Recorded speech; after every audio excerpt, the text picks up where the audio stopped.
Okay, so welcome to job search strategy. As part of this PowerPoint, we're gonna be learning of different strategies, especially when it comes to searching for jobs. Everybody, has their own way of doing it, but we sort of just want to provide the students with like a strategic plan on how to search, especially when you're job searching. And one quote that I wanted to start with: the only way to do great work is to love what you do. If you haven't found it yet, keep looking, don't settle. And I really love this quote. It stayed with me a lot because it's like, it's very true. You don't just want to settle to any job. You want to keep looking, seeing what's out there and trying new things. And if something makes you unhappy, then that's when you will know that it's time for a career switch, and it's time to look for a new job. All right. So this is provided by Career Services. As you well know, I do work for Career Service out well, and something that we believe that all stuff is career stuff. So the agenda for today for this PowerPoint, we're going to be speaking about career exploration, career readiness, and career management. Oh, sorry. So we like to break down our we like to see career as the three things: as career exploration, career readiness, and career management.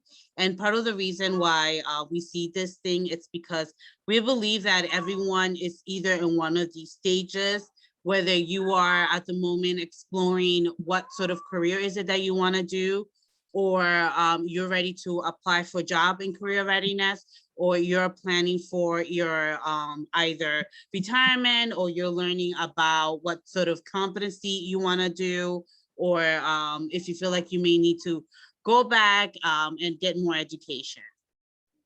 So part of the career readiness, all right, I'm sorry, I'm gonna have to, so part of the career readiness is, hold on, I'm gonna pause 1 second.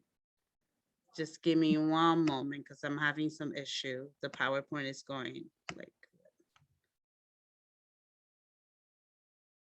don't use timing.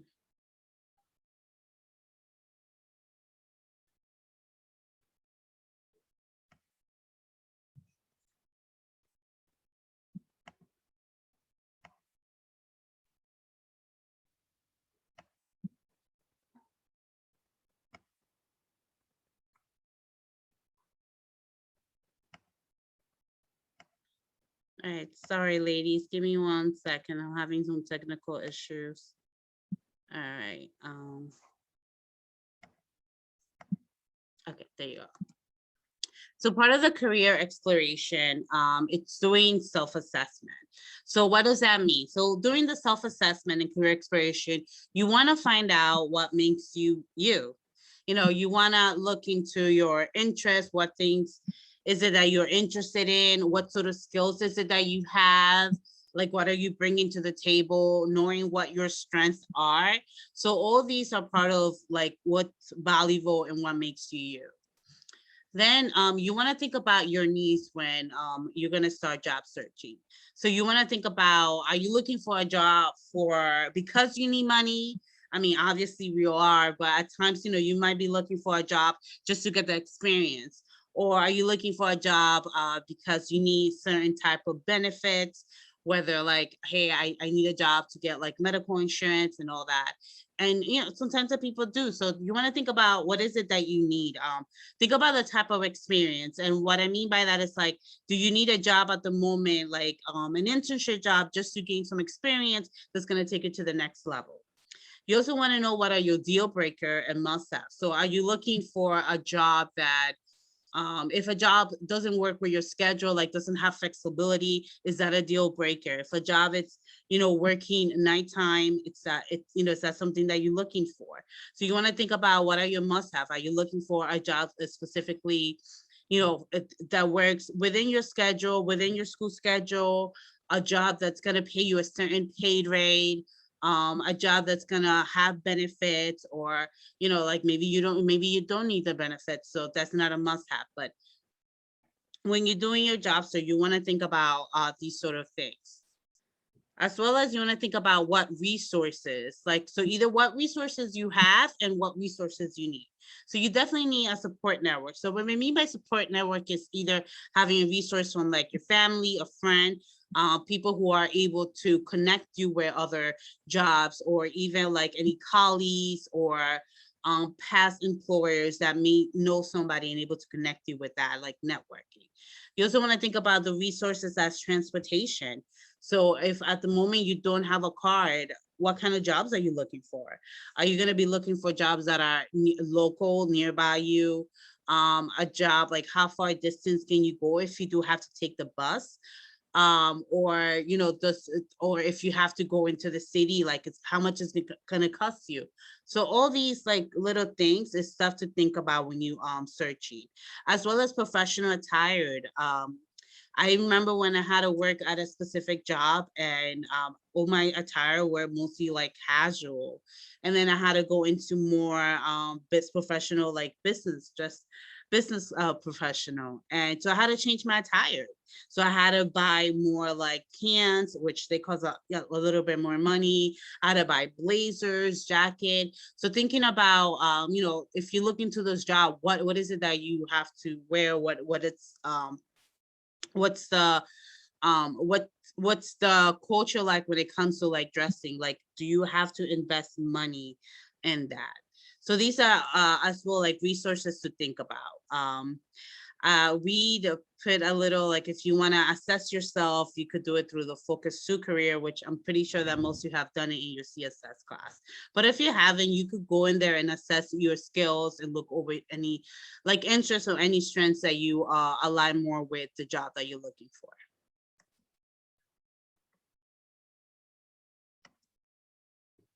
So part of the job, it's also through experience. So what we mean by experience is like, are you looking for a job to learn more about a specific industry or a specific like any job market? So if you're looking for something like that, then maybe think of doing some volunteering. So if you wanna work in like the nonprofit, work with a specific like age group, then looking into something like that, or even doing an internship. That's what we mean by getting experience, jobs where you may not be are gonna get paid, but where you're gonna be still gaining your skills and learning stuff, and most likely doing them for free. As well, I think about skills. So think about.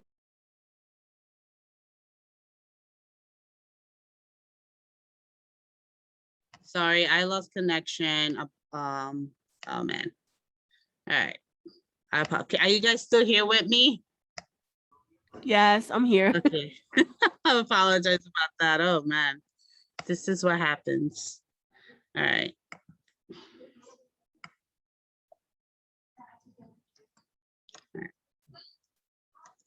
So I was talking about skills. So you want to think about the skills that you're bringing in. Are the skills that you have, are they relevant to a jobs, any jobs that you're looking for? Are they transferable? So meaning like let's say you're applying to you've been working in retail and you've been working with customers. So what sort of skills you gain there? You gain there like people skills, customer service skills. So that skill is transferable to any job, especially any job in where you're going to be speaking with either like students, you'll be speaking with clients, even like, or even like working with like a teamwork, working with other staff, learning communication skills to be able to speak with other people and building relationship. So those type of skills, those skills are when we mean that are transferable skills.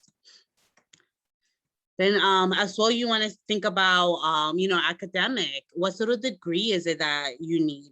Is the job requiring you to get a higher degree besides an associate, like a bachelor, master's, or even doctoral?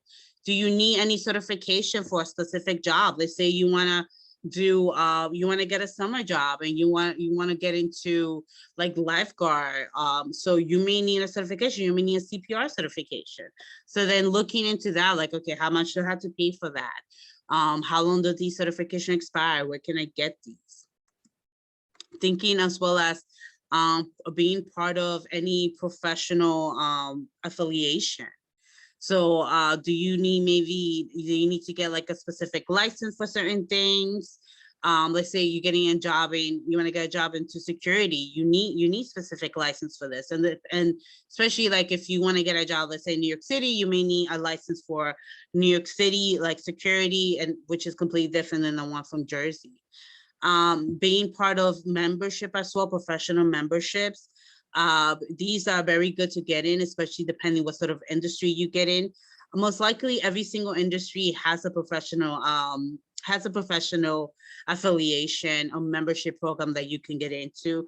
And these as students, some of them are free, or you might pay like half of the membership, but these are really great, especially to learn about new trends that's happening, learn about conferences, learn about even like job opportunities that are available. One big thing that I pride on, it's doing research. And every time I see the students, I always ask them they should do research, or please do some research. So during career exploration, one of the last steps that you want to do is definitely do some research on your career path, the job role, the company, and as well as we were speaking before, any affiliation that may be related to the industry that you want to go into. So researching your career path, you want to think long-term step. So you want to think, you don't, of course, you want to look for a specific job now, but you want to think how, like, what's your end goal? What is the goal that you're trying to achieve? So how is this job going to lead you to that career path? So that's what we mean when we say thinking of long-term steps. So think how you're going to, what sort of step you're going to take that's going to take you there, as well as doing information or interview during your career path. So let's say you want to get into, I had students who wanted to get into computer science, but barely knew much about that industry.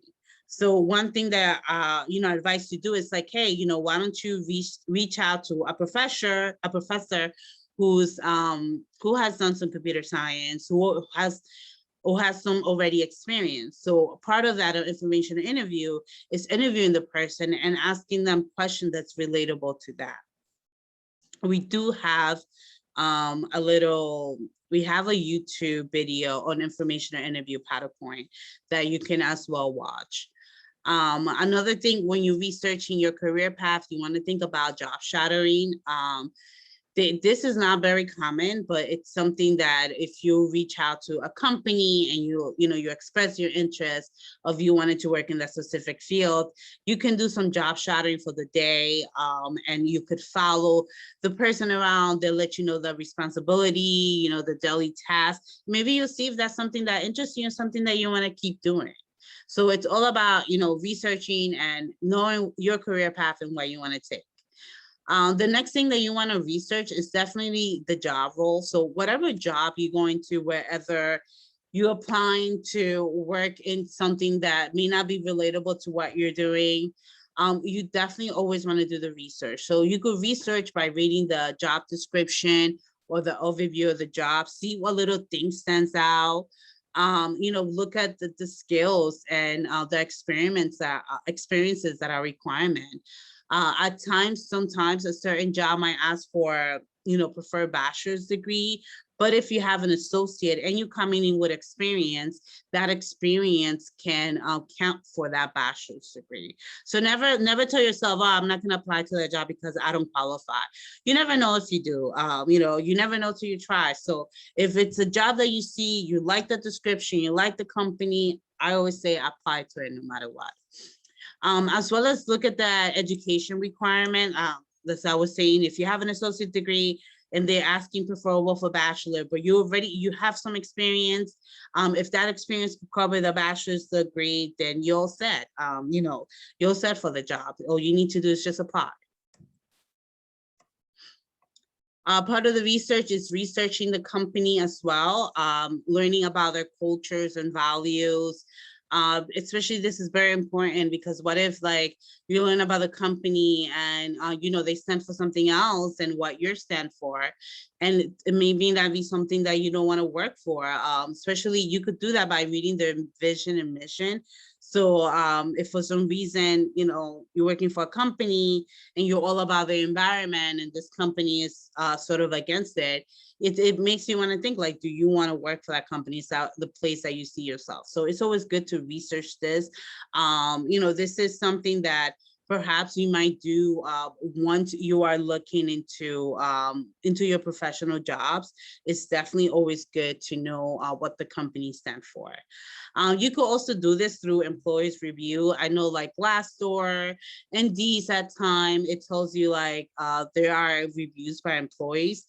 Of course, at times, if you see maybe 1 or 2 negative review, but then you see a lot of positive review, it is your best judgment to make for yourself.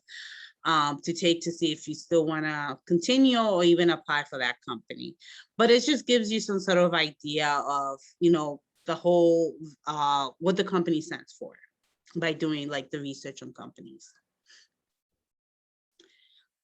And then lastly, but not least, research and affiliation. Like I said, I spoke about this a lot.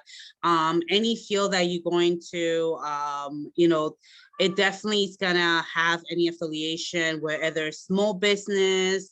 I know like Christine, I know you're going to computer science. So there's definitely any like computer science affiliations that you can get into. If you're going in as a student, like I say, they have at times for students, it's either free or you would just pay half of the membership. There's definitely conference that you go from being part of the this affiliation. Through conference, you will be networking, you learn new trends that are happening within the business. You even get to see, depending where it go, like new technology. So it's always good, especially like towards your career, you could start now, but to be a part of whatever industry is that you're in, to see, you know, to see what's happening. And you know, like you can even be part of any boards that is happening in those affiliation. So it's good for networking. So you want to start researching now what sort of affiliations it's affiliated with your career path that you're going to. Does anybody have any questions before I go into career readiness? No. So career readiness, you know, it's already, like I mentioned before, you already have you explore what career you want to go into. You learn about your skills and your strengths, and now you're ready to go send your resume out and apply for the job. So career readiness, it's involving your resume and cover letter, your digital footprint, and application and interviews review. So I'll go over really fast about this, especially because I have gone over resume and cover letters. But as you know, for the resume, you want to keep it 1 page. Make sure that it's simple and honest, and make sure that in your resume, you have these parts, which is your heading, your contact information, really important, you know, where they need to contact you. They have your education, your experience, and your skills. Everything else is sort of extra. For your cover letter, the same thing, keep it 1 page. The cover letter is specifically written for the position that you're applying to because they want to look for keywords. Parts of the cover letter, once again, is having a heading, which is your contact information. Make sure that you have your opening, central, and closing paragraph. Make sure that you highlight your skills and your quality, and as you as highlighting your skills, that you are presenting examples of how you develop those skills and providing anecdotes. If you want to learn more about a resume and cover letter, you can look into our EOF YouTube and you'll be able to see those resume and cover letters there. And this is just an example of how a resume will look like. As you can see, education, it has the contact information, the experience, skills, and any other stuff which will go on the bottom, such as volunteer experience or if you're part of any club. And then the sample of cover letter, this one is very well detailed. The cover letter doesn't have to be this much. But as you can see, we have the heading, we have the information of, we have the date, we have the name of the person that is going to, and then we have the first paragraph, which is an introduction, the central paragraph, which is highlighting your skills, and the last paragraph, which is sort of reiterating your interest and why they should hire you. So let's talk about digital footprint and why digital footprint is important during job search strategy. Now, as you know, we all have some sort of social media, whether it's Facebook, Instagram, Twitter, TikTok, YouTube, I don't know, like WhatsApp. I don't know if that's part of it, but there's so many social media. So you want to make sure that you don't have anything that's going to damage your image on your social media. Make sure that nobody has tagged you in pictures that you don't want to be tagging.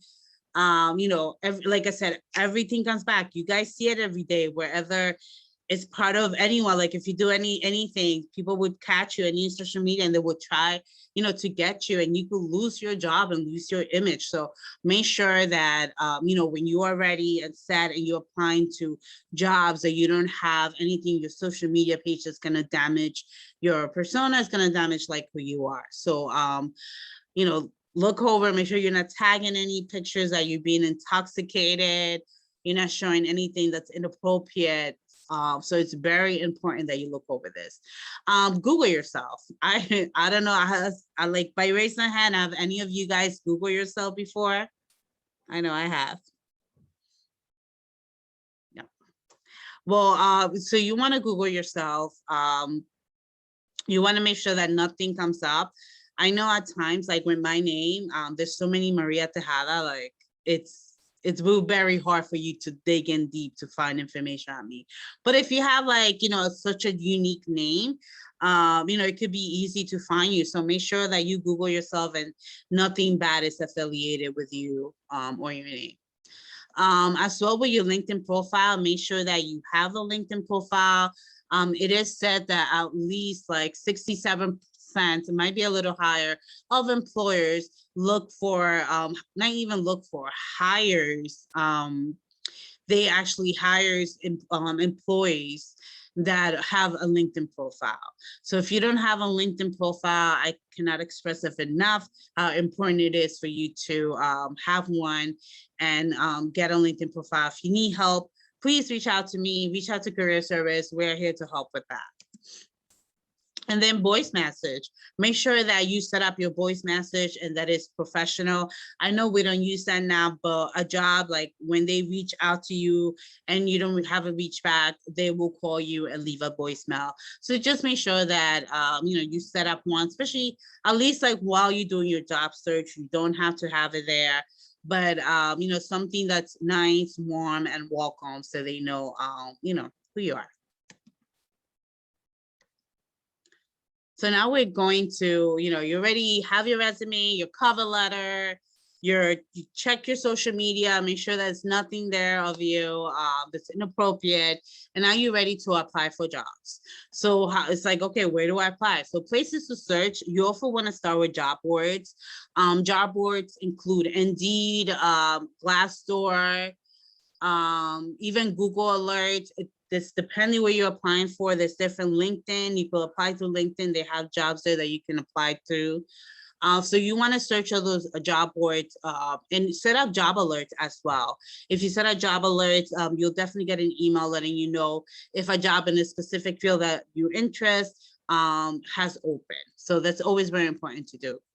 As well as check employees' website. Sometimes the job boards, they may not have all the jobs there, or employers, but I learned that they do. Let's say like they have a specific job opening, but they're looking for somebody to, somebody internally to apply for them. They would just post that job on the website and not to job boards.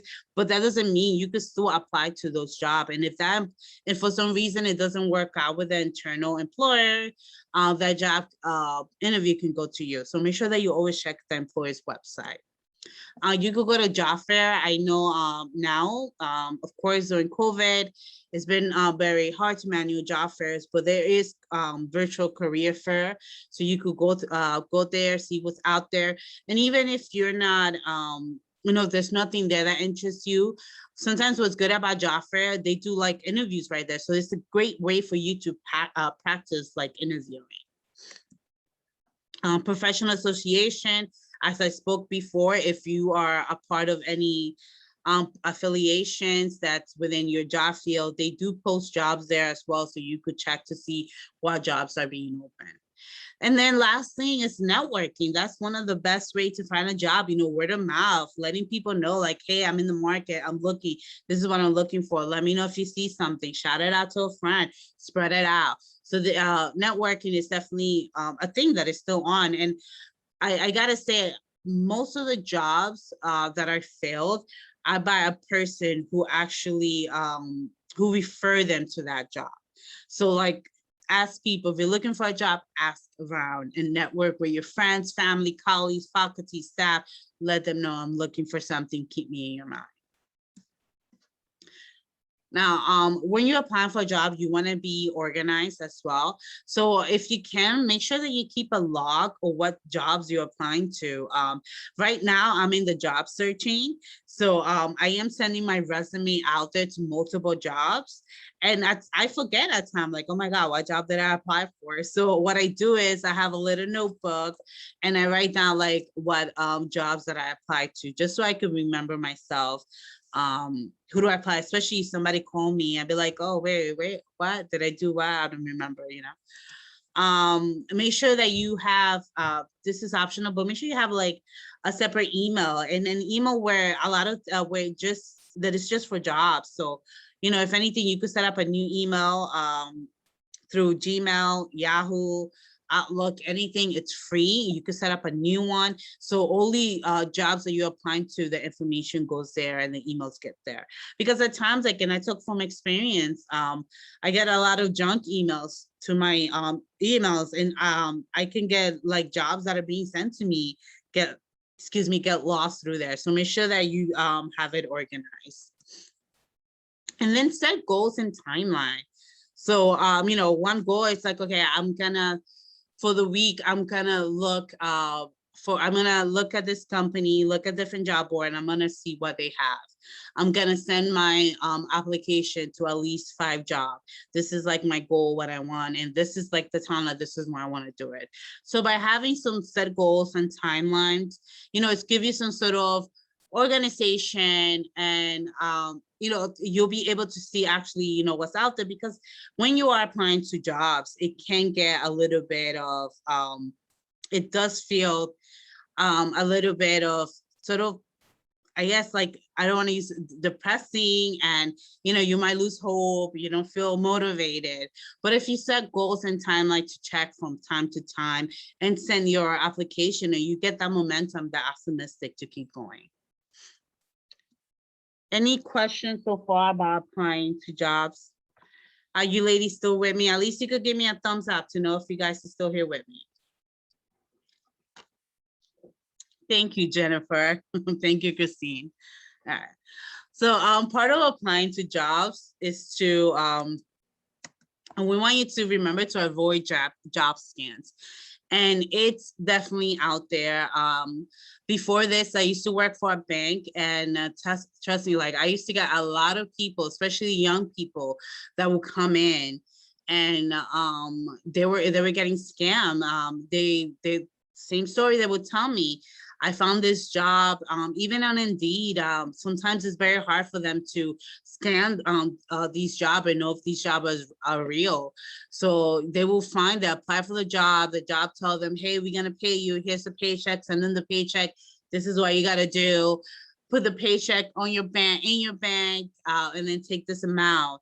And a lot of people been scammed by that, and your account will go into fraud, and that's going to stay in your credit. It's very hard for you to get a bank account. So please be aware of like job scan, because it is real. It is out there.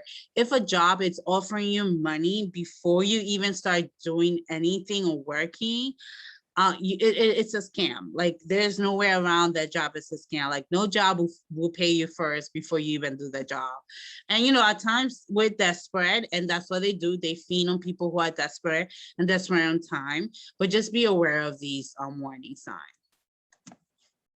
As well as remember that almost every single company uses applicant tracking system, which means that a bot goes into your about reads your resume before it even gets to a person. And the way that HR that they send them out to look for keywords. So like, hey, if they're looking for somebody in marketing, this is what I want them to have. I want them to know this type of accounting, be able to know like the social media. So what it's gonna do is the applicant tracking system, it's gonna look for these keywords in your resume. And at times it disqualify people who may be really qualified for the job. And it's because either your resume is lacking keywords, you're using very fancy resumes that you get, these templates you get online, and it's not able to read it, which happens a lot. That's why it's always great to just build your own template and do it through a Word doc than actually using these templates out online. I'm gonna put in the chat this website. It's called jobscan.co. So this website, when you're looking for a job, what this website does is you're gonna put the job description of the job that you want to apply to. You'll copy and paste it there, and then you're gonna paste your resume. And this website's gonna scan your resume, and it's gonna let you know like what percentage is that your resume has that it's close enough for that job. So meaning like it's gonna search for keywords. That's why it's also important to read. When you're applying to a job, read carefully the job description and what they're actually asking for. So you make sure that you have that information on your resume. So what JobScan does is doing that. It's reading certain keywords from the job description onto your resume. And in order for you to qualify it, you have to have an 80% scan. So it's gonna let you know if you have like a certain percentage, and then it'll break it down like, yeah, you know what, this is the skills that they're asking for, this is your skill, maybe try to see if you have some transferable skills. So then this is where you make edits. It's a really great site to use. It's free for the first 5 like job description that you send every month. If you want more than that, so if you're applying to more jobs than that, and you want to see if your resume matches with that, of course you will have to pay. But if you're applying for a specific job all the time, most of the jobs then it's going to ask for the same qualification. So you don't have to do like more than 5 job description there. But it's definitely something I wanted to share. I put it in the chat if you guys are looking for a job, or even in the future, something to keep on so you can see how your resume match, another the job description that you're applying to. Oh, I feel like I'm being very wordy. All right. So continuing. So after you send your resume out and pass the tracking system, then comes the interview. So part of acing the job interview is definitely to be prepared. So you wanna be prepared by researching the company, knowing what the skills are and how the skills are applied to you, being able to know your story. So when we mean know your story, it's like know what your strengths are, know what your weaknesses are. Make sure that you also have like example of that, like example of your weakness, of your strength, so you could provide story. And also too, you want to provide story with numbers, with data, because that's what stand out. Like if you tell me like I increased my my company, I sold like to above my goal, 200%. It's like, okay, that grabs my attention. How did you do it? How can you do this in this company? What can you bring? So make sure that you know all these stories when you are interviewing. As well as review interview question. You could Google is the best thing. So depending what job you interview, like you could Google what kind of question will be asked for marketing. Hey, and guess what? Our career service platform, which is the career platform that we have, you could do mock interviews. And then we have mock interviews that are, you could do general interview question, or for a specific industry. So if you are going for a business administration, you never had an interview with that, you could do a mock interview, and it's going to ask you specific questions that are asked for people who are applying for business, for like a business job. And then, you want to make sure that you have questions to ask. So part of asking question is by being prepared, doing your research. Doing the research to see what the company's in, if there's any news. So you want to make sure that your questions are relatable to your research and things that you want to know. Don't ask very specific questions. And you want to make sure that you also have a question. Don't leave without saying, no, I have nothing, because then that means like that you are really not interested in the job. And even if you're not interested in the job, just to ask like 1 or 2 questions is always good. But make sure that you ask and, take questions to avoid. Don't ask anything about salary or about benefit. That's something that you could ask later once you get the job. And then, to learn more about interview, once again, we have an interview skills presentation that is on our YouTube channels. And then there are many different types of interviews. There's a phone interview, which are usually done to screen you. So the phone interview could be done by an HR representative. They call you, they're looking over your resume. They want to know more specific things about you, especially like what qualification, how many years of experience you have. So usually we get a phone call interviews before you go to other interviews. Now a lot of interviews are mostly virtual. So in virtual, just make sure that you have a solid background, no noise, and make sure that your internet doesn't go out like what happened to mine. So you just want to be aware of all these things. And the last thing is in person. I know I've been going to interviews, as I mentioned before. None of them have been in person so far. It's been virtually. I don't know if people are still doing some more in-person interviews, but the same thing apply. And like I said, if you want to learn more about interview skills, just look at YouTube videos. And then at the end, you want to follow up with a thank you emails. Please don't forget to do your thank you emails. Many people at time might forget, but if you do it, you will stand out in the thank you email. If you look at our interview skills, you will learn more about what to write in the thank you email. Any questions about that? No, okay. So handling job, I'm gonna move a little fast. I know it's about to be 6 o'clock. So handling job rejection, which is like the worst thing ever, of course, and especially when you get that job, you're applying to the job and you don't get it, it feels like the end of the world. Trust me, I've been there. I know the feelings. But way to handle it, don't take it personal. If they didn't pick you, it's their loss, not yours. You know what skill, you know what qualities you're bringing to the place, and you know how valuable you are. Maybe it wasn't meant to be. It truly is. Maybe that place wasn't meant to be and you're meant to do greater. So don't take it personally. Stay positive. It is very hard to stay positive. I'm not going to lie. But, just stay positive. Tell yourself that, that you're great, and then you might be overqualified for that job, or, you might be able to do great things in other places.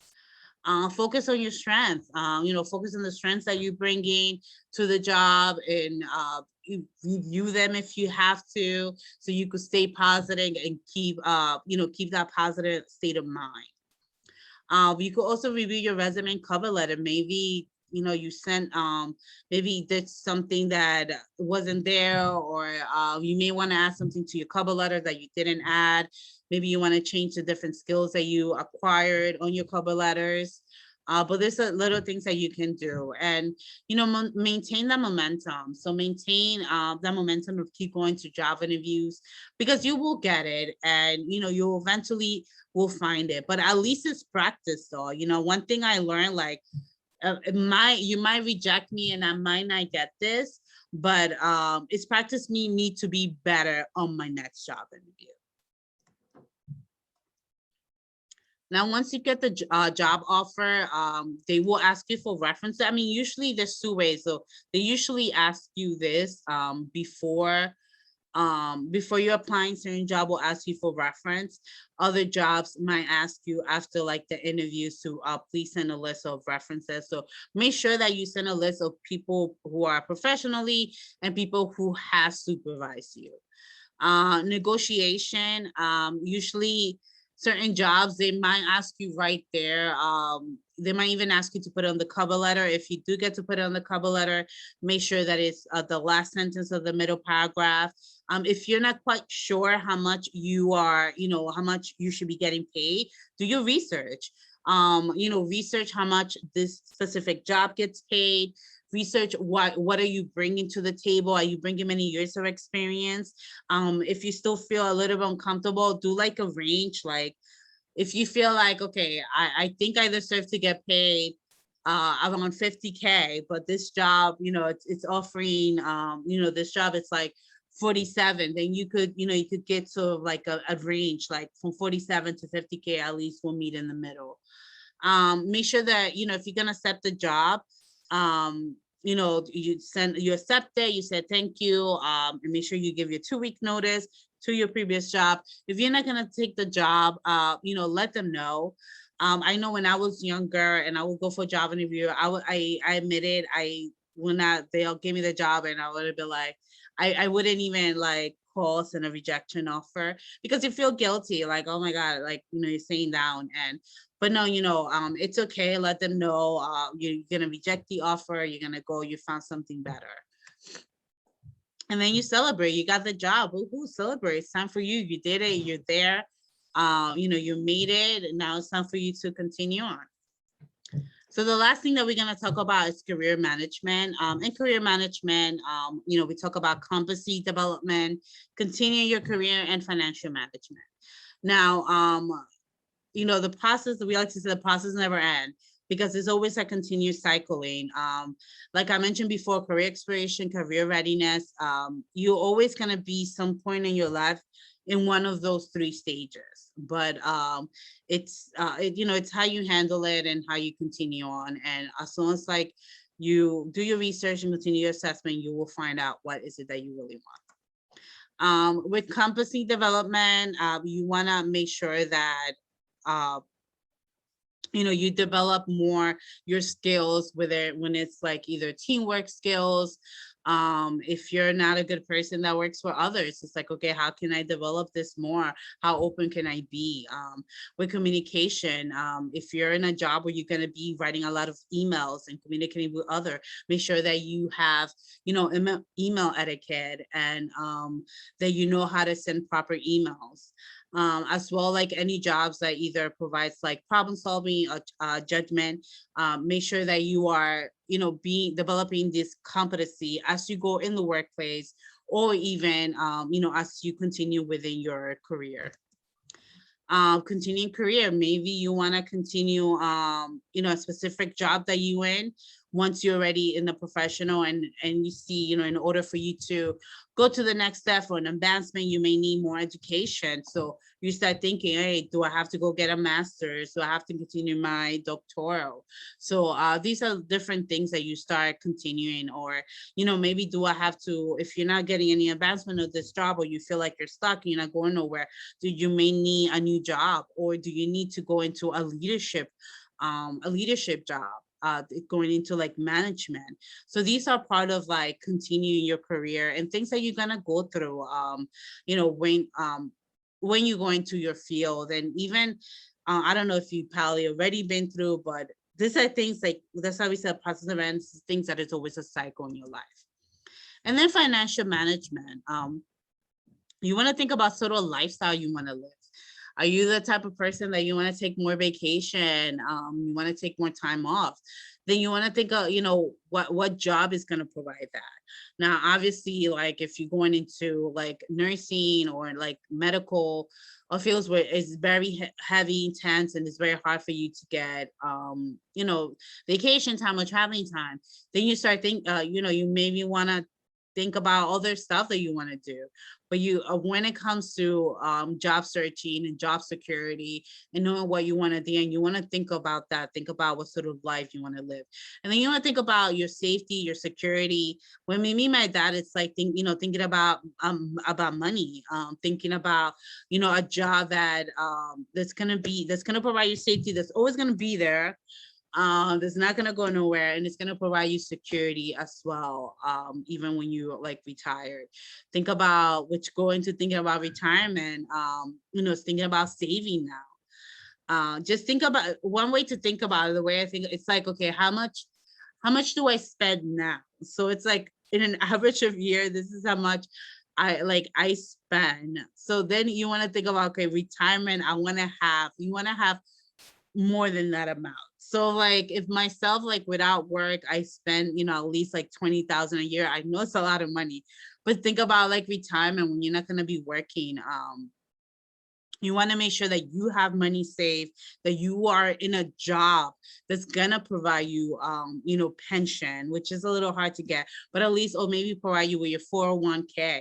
So you want to start contributing now. So if you get a small job, the most you could do is start contributing to that now. And then lastly, invest if you want to invest. Make sure that you learn more when you speak to a financial advisor at a bank. They don't have to be your financial advisor. We could speak to them about investment. That's why they do, to learn a little bit more. So like I said, going back to career management, career exploration, career readiness, this is the 3 stages that we live in. And like I mentioned before, you could be in either one right now. As you being students, I figure you guys may be on career exploration. You're exploring what is it that you want to do, if this is the right career path for you. And then once you're ready and you gain more education, then you'll go into career readiness. But anytime in your life, you're going to be in a different position. Like I was already a career exploration, now I'm in career readiness. Or you could be in both, because I'm also in career management. So this is something that is just revolving, that's always going to be there through your life cycle, and it's not going to end. Thank you. I know I wrote this fast, but it's already 6:04. Do any of you ladies have a questions, anything that you want me to ask? Any comments? Well, if there's no comment,